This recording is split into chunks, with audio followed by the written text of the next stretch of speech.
I don't. It'll bother me. I don't care. You don't care. I don't care. No. Go ahead, Walter. Bug me. It's hard to focus. Bug Christy, please. Go for it, Walter.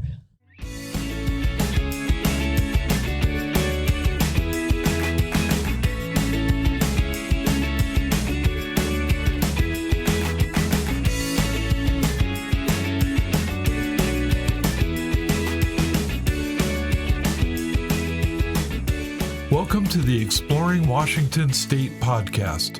Here's your host, Scott Cowan. I don't know how to start this off. So my guest today, actually I'm a guest at her house. I'm with Christy McWilson.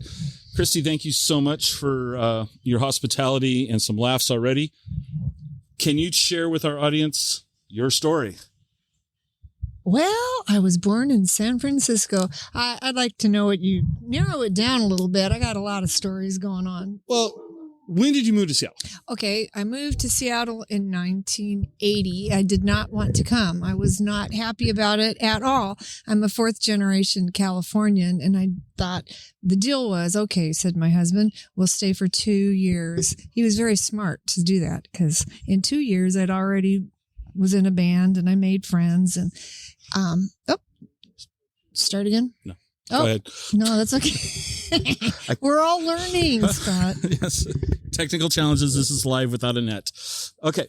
So, 2 years. But I'm just saying, and I ended up in Seattle and here I am many years later. I still feel like I'm a Californian. I still identify as Californian, but I pretty much, everybody I know almost lives here. My family's moved up here and all my friends are, but I have so many friends still in California. I'm not saying that. It's just that I give up. I live in Seattle. You live in Seattle. Yeah.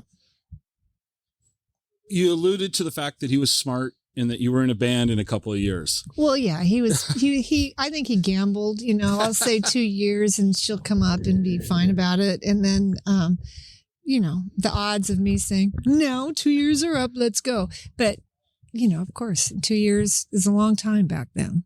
Absolutely. Now it's nothing. So what band were you? What was your first band in the Seattle area? Well, the first one was the Dinette Sets, which was back then, back in 1981 or 82. God, such a long time ago. It was a cover band, but it was done by rock players, and it wasn't seen as covers back then. They were girl group songs, and that wasn't done. It wasn't the oldies stations. So we had 3 women. We were all in our early 20s, even teens, and started playing this music with rock players. We were seriously heavy duty 80s punk players playing these songs, and it was a big deal. It was. And we were flown down to LA and made a video, and all these people were looking at us with their pupils were like dollar signs, and I didn't like it. But why didn't you like it? Well, I'm never destined. I am not destined for greatness because I like music. Okay. I really do. I mean, I like music. And if you really, truly like music, I mean, I think I'm not unique, but I'm totally happy to give up. What would make my life so much easier is if I'd bent a little bit and done the things that I was supposed to do. If I'd gone along with Nashville offers, I probably would be having some money and an easier lifestyle. But I can't do that when it comes to music. I just can't. So that's just how I am. I don't remember the Dinette Set clearly. Yeah. Which you'll hear me say a lot about me neither, the early actually, 80s. Okay, good. We're honest. But you said something that I wasn't aware of. So, punk band with the girl overlay? That's interesting. Well, I would say hard edge. I mean, everybody in that band was a music lover, aficionado, hardcore music people. Okay. And it wasn't like... It was kind of translated. We were young kids, and the 60s music was tame-ish. So this is in the era of, my mind just totally went blank. Like I'd never heard of any bands in my entire life that The Clash. I mean, I'd come back from England and I'd spent a lot of time, watching Reckless Eric and all these bands, that were hardcore. So we come back and we start this band, and there's elements that cross over. That I like that about music. I like it when music genres interbreed. That to me is where it's really exciting. If you're trying to copy something, you can never totally copy something, but if you copy it and are influenced by other things, you end up making your own sound. And I think the Dinette Set had that. So you mentioned one of my Live, favorite anyway. bands, which was The Clash. Yeah. Did you ever get to see them play live? I never did. Okay. I never did. Okay. All right. So, Sadness. yes. Okay. So what came after the Dinette Set musically? Well, okay. The music, after the Dinette Set, I kind of veered into rockabilly, country, soul. I ended up Jackson. I met Jackson, the drummer. Mm-hmm. He was in another band, and I knew him because he was an opening act, and he played drums. And then one time he sang, and I'll never forget it. I just went, "Oh my God, I had no idea that guy could sing." And it was like zing. And I knew I wanted to be in a band with him. It was like, I have to sing with this guy. So we ended up playing in this band we had called the Power Mowers. And in our mind, it was James Brown meets Wanda Jackson. And that was our theory for this band. We thought, what a great idea. James Brown meets Wanda Jackson in the Power Mowers. So that was our theory. Okay. We were doing these songs, but the problem is James Brown was so much more vocally, physically, way more powerful than I had a chance to be with the songs that we played, that inevitably it just didn't work. And what ended up happening, though, was he started playing drums, stand-up drums, and we ended up starting the Pickets, which by him playing drums kind of slowed his energy down and sent mine forward. And then we were off and running. That's when the Pickets started. And that was great. That was a great band. It is a great band.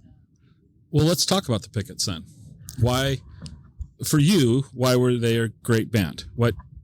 Well, for me, it was something we were kind of creating on the fly. I mean, it was coming to us. It was amazing.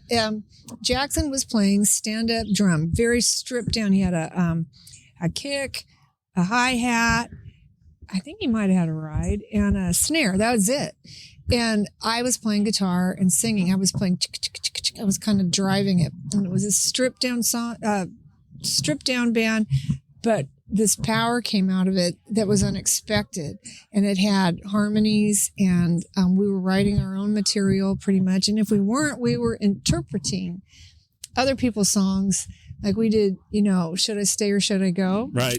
You've heard our version yes, of it. I've heard your version of that. Yes. So we were doing things like that. And we were a creative band. Anything went. We were trying everything. And I thought it was a really amazing band. We were doing great.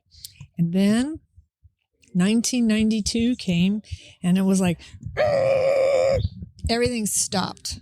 Suddenly there was an enormous divide, a cultural music divide.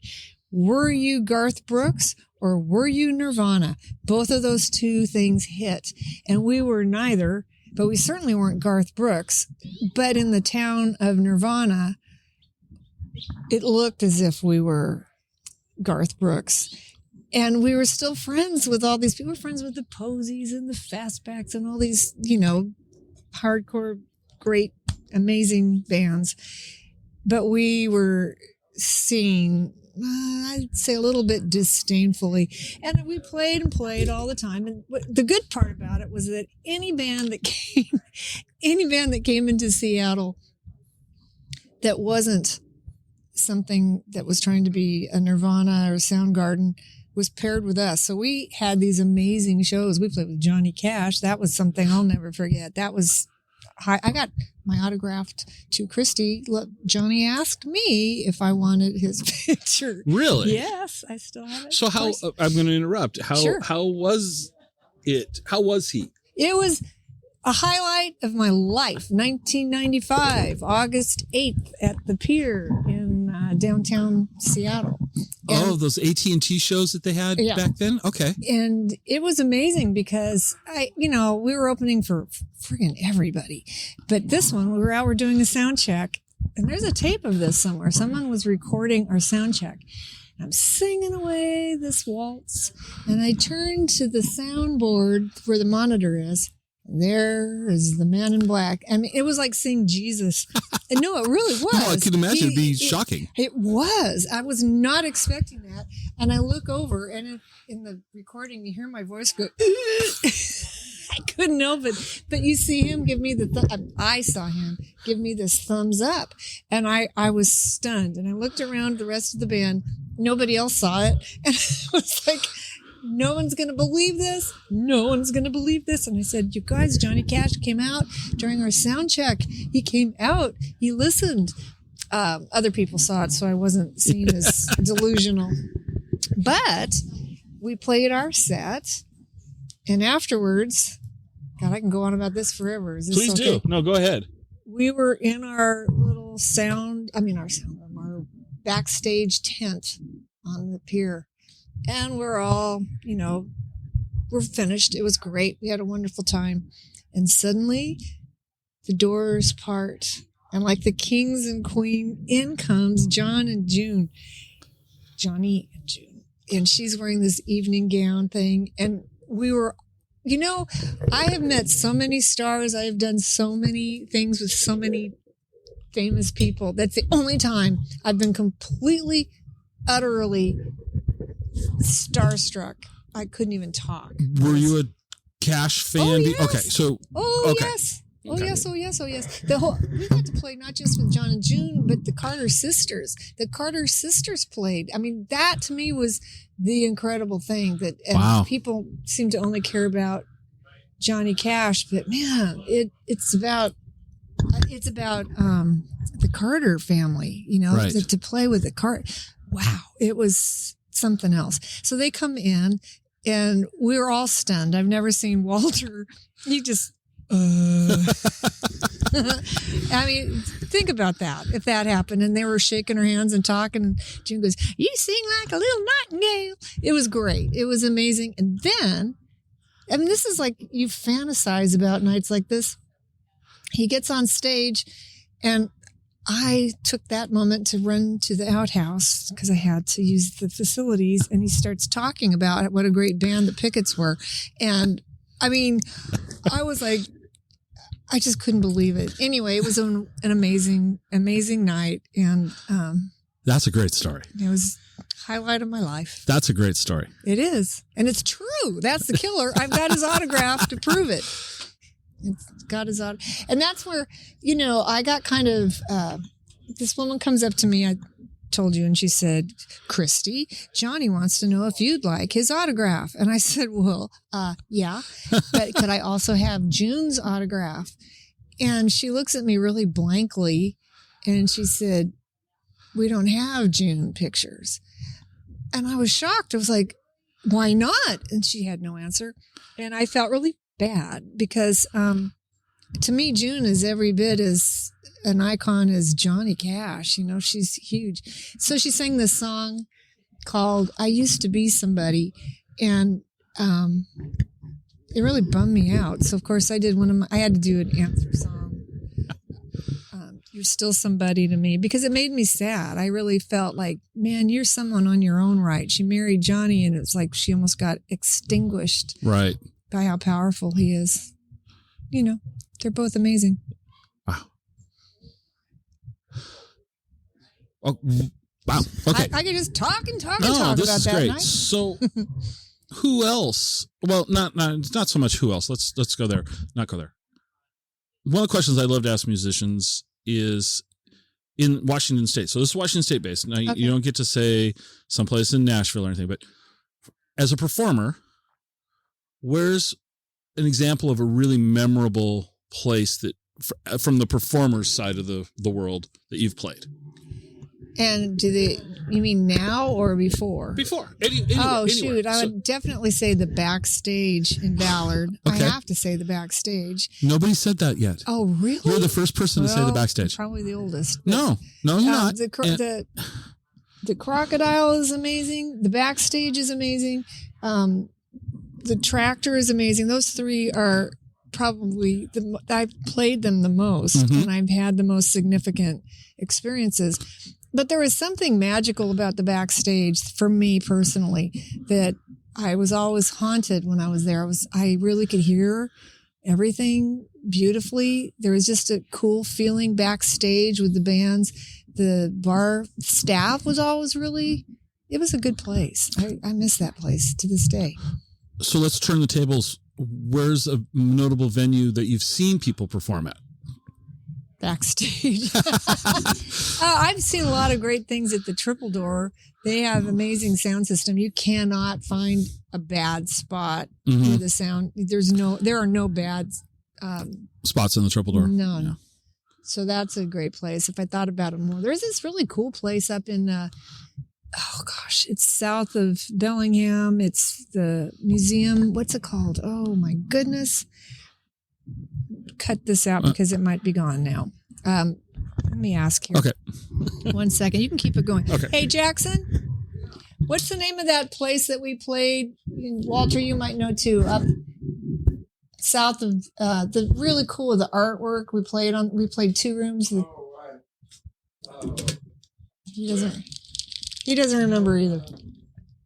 The museum or the Conway Muse. The Conway Muse. Okay. The Conway Muse. That's a really cool place.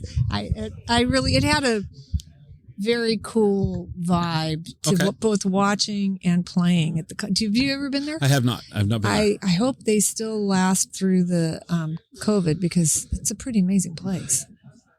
Yeah, COVID has been interesting, right? I mean, that's it. That's a good polite word. Slim's is really good. Oh my gosh, there's so many cool Slim's, places. I haven't been to Slim's in so long. No, I've been to Slim's, but I haven't been to Slim's in so long. I forgot about Slim's. That's such a it's a great place. Great place. And I like that the Albatross, the Hotel Albatross. I haven't been there. That's a really cool one too. Okay. There's so many. Right. I mean, people see. This is what I want to say about Seattle. I always harken back to this: how the music scene in Seattle is so cool. From the people that book the shows, from the people that have the clubs, to the musicians, to every sound people, they're all really great, caring people. It's rare to find people that don't care about the music first and the people first. And I'm serious about this. Well, before we started recording, you were mentioning how you felt that the Seattle community was unique and collaborative. Very much so. Not competitive. Not overtly competitive. No. I mean, there are always those people. Always. Sure. But I think in the heart and soul, Seattle is, my Seattle has been very connected. People are supportive of each other down the line. So how I first heard about you, which it was an incorrect statement, so I'll share my side of this now. Sure. Is I was at the Tractor one night. Dave Alvin was playing. You were on stage with Dave, or at least this is my memory. You might have been the opening act that night. I don't remember. Probably. But I think you were singing with Dave. Yeah. Then listening to Dave's catalog, he had the Guilty Women, Dave Alvin, the Guilty Women album that you're on. And that's where your name started clicking. It was only after doing a little bit of research that I realized that you were in the Dinette set back in the day. Right.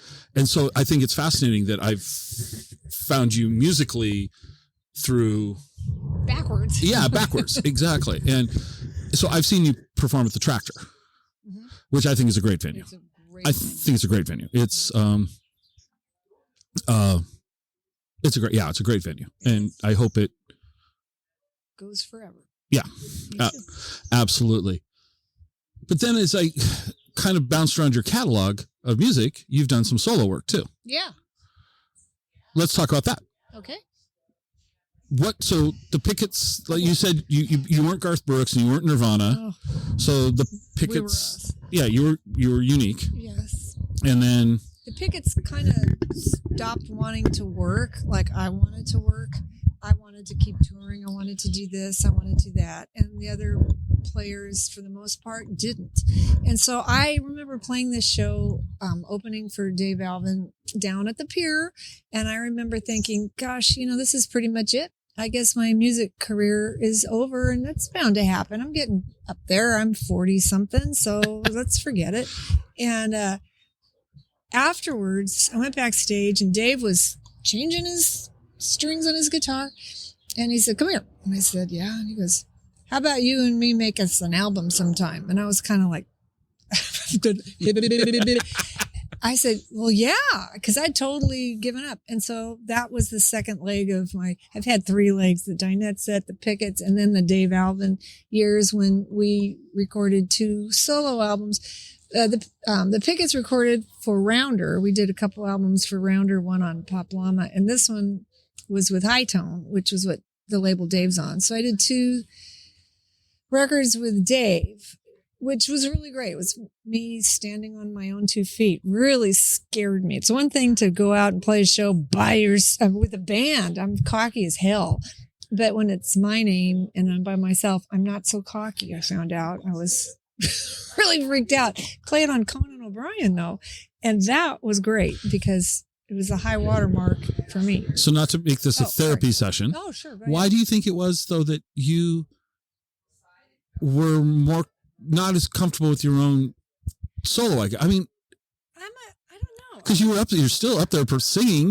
It's not like you. I'm a community person. I enjoy the process. I like being with people. I like it as a group. And I'm not that big of an egotist. I mean, it sounds like maybe I am, but I'm not. No, you don't sound like that at all. Not at all. And I like sharing I got asked to sing the Star Spangled Banner at the Mariners game. Okay. I don't give a rat's ass about baseball. I'm a basketball person. I don't care about it at all. But I had a friend who lived, breathed, died Mariners. And I said, do you want to sing the Star Spangled Banner with me? Because I couldn't do it by myself. So that's just kind of, I'd rather share than. So you're very inclusive. I'm inclusive. Perfect word for me. I am very inclusive. And that's just how I am. For better, for worse. That's not always the best thing. But overall, that's a good thing. And that's who I am. So it was hard to be Christy McWilson. I wanted everybody else to be.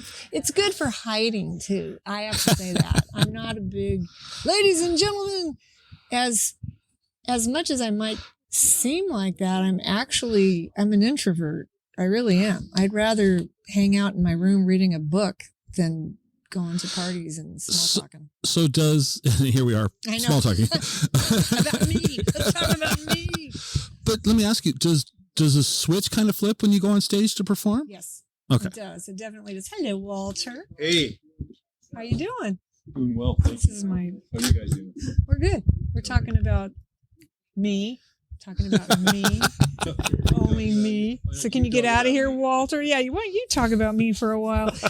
A flip does switch. No, switch does flip. Can I have more wine, please? It does. It's 2 different things. And I'm really comfortable on stage. I have a role. I'm comfortable, but I don't like talking to people and, I'm not good with patter. I like playing the music. I'm a show off when it comes to singing and playing and feeling the music, but Okay. That's it. Yes, I couldn't do it. I couldn't do it. No. Yeah, I could. No, trust me, you would. No one would ever want to hear me sing. First off, it would. Showers and karaoke machines cannot help me. It's that bad. Have you done karaoke? No, I won't because I respect everybody in the room too much. I don't know. Even if I don't know them, I'm going to like them. I don't want them to be miserable. Hey, it's the spirit of music. I really do believe that. Walter, what are you doing? Somebody's climbing over the deck. It's okay, folks.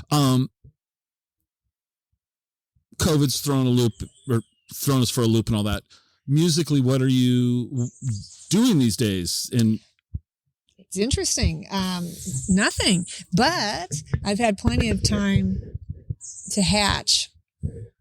You know, I've been nesting. I didn't realize this, but I've been nesting on all this music that I've had either halfway written and given up on or not done, but it's been in there.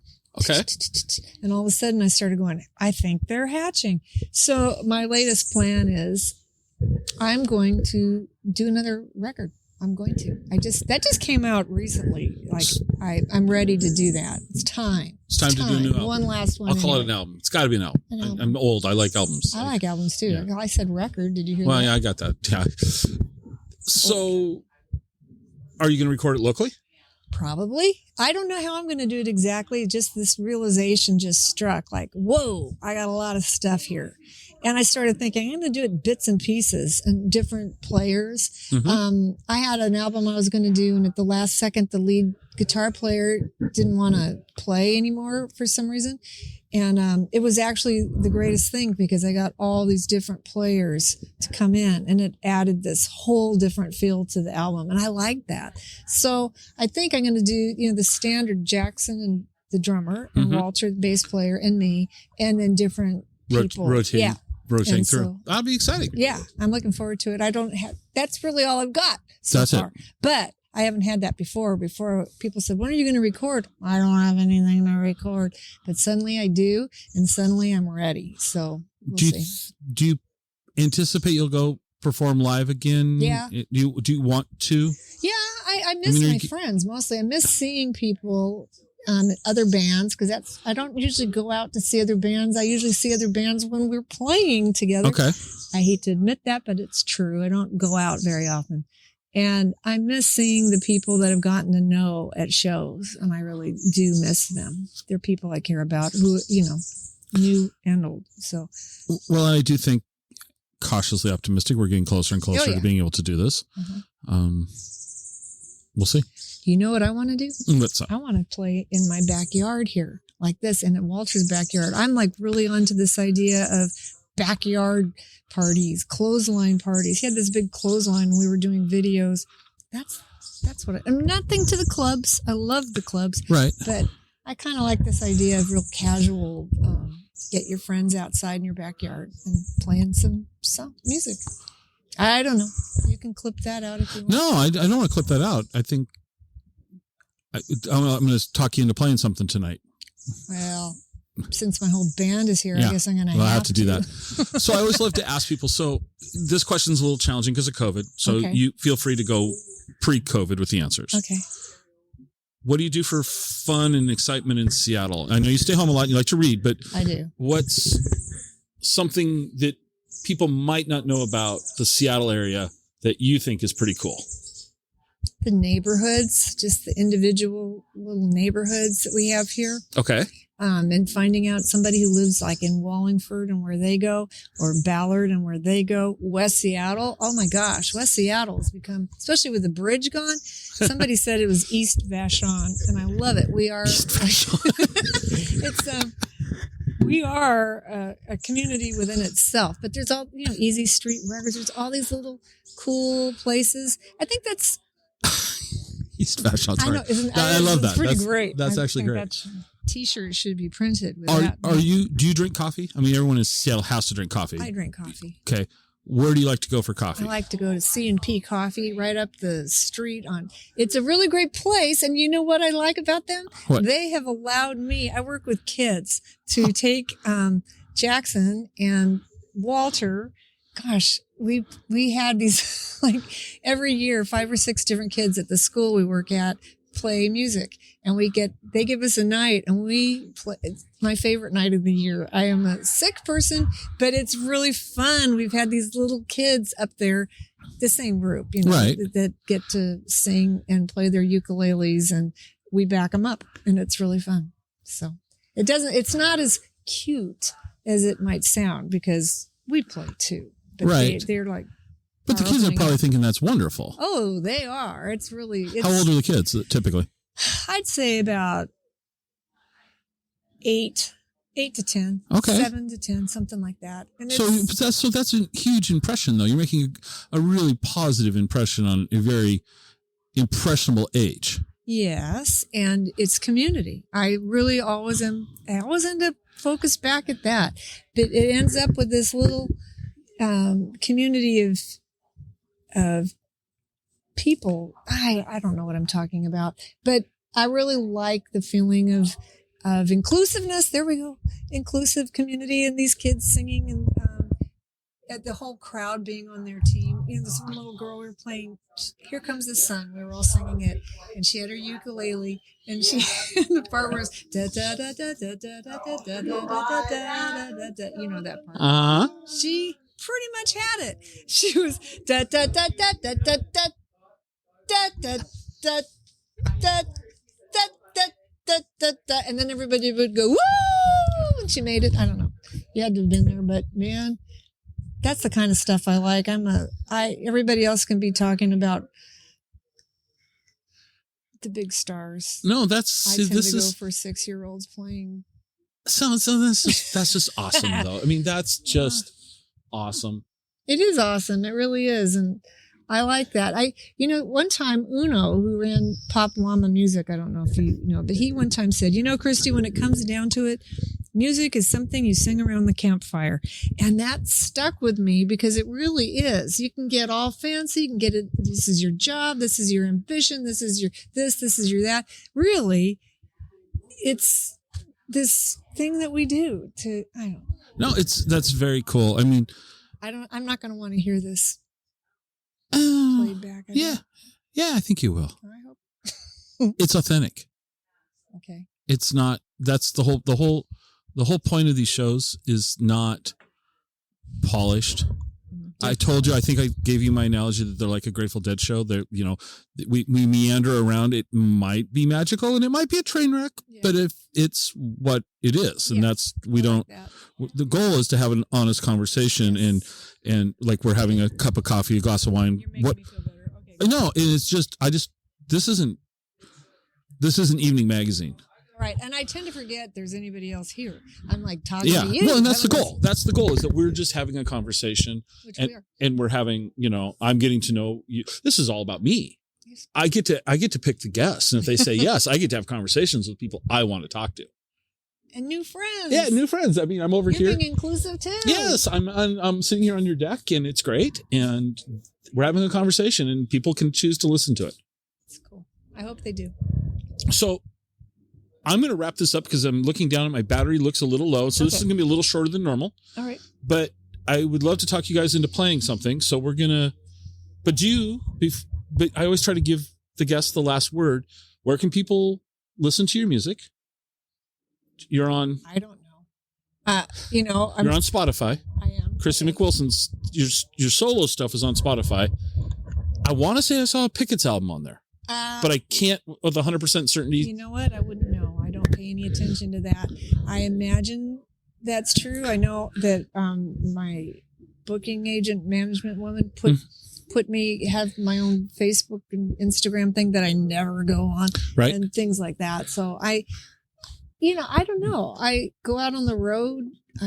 Not recently, of course, but I bet you Google. Probably I'll put some links below in the show notes page. There's I know where to find a couple of your things, so I can share that out for people to listen to you. And thank you so much for opening your home up to allow me to come over today. So let's pause, play some music.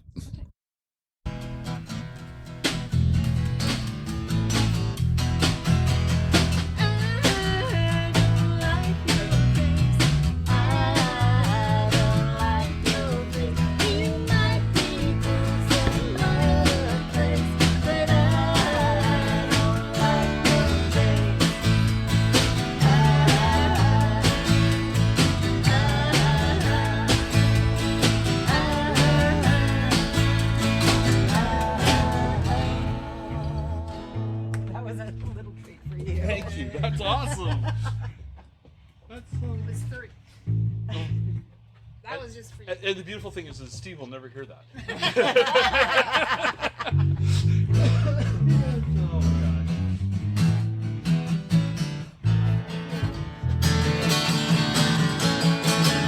Okay, so we. Thank you, ladies and gentlemen, for coming. So we have 3 songs. 2, 1.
Puppy dog chasing your tail endlessly.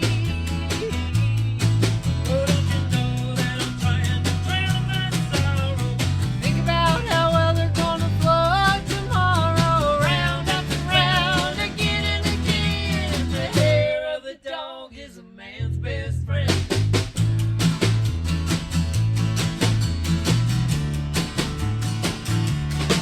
Well, every night you're sniffing around,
Join us next time for another episode of the Exploring Washington State podcast.